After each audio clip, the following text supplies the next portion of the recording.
Alors après le 28, il y a le 1er mai. Qu'avez-vous prévu pour le 1er mai? Alors le 1er mai, c'est une journée internationale de lutte. D'abord, ça, c'est important de le rappeler, c'est pas la fête du travail, c'est une journée de mobilisation internationale.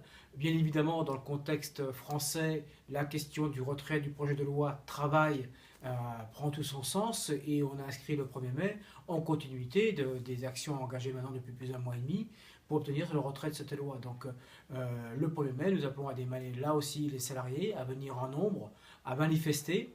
À Rennes, ce sera à 10h30, place de la mairie.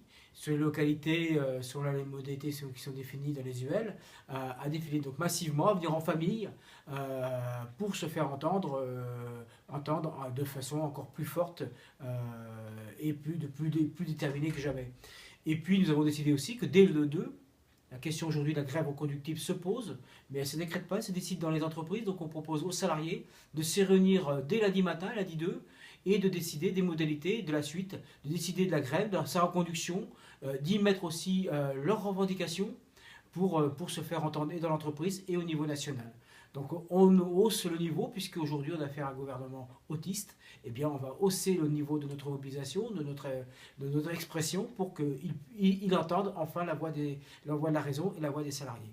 Donc dès le 2 mai, des distributions aussi unitaires seront organisées dans les zones industrielles de façon à inviter les salariés à se mobiliser.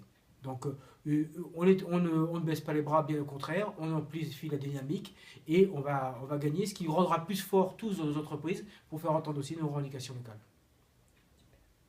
Merci Loïc. Merci à toi.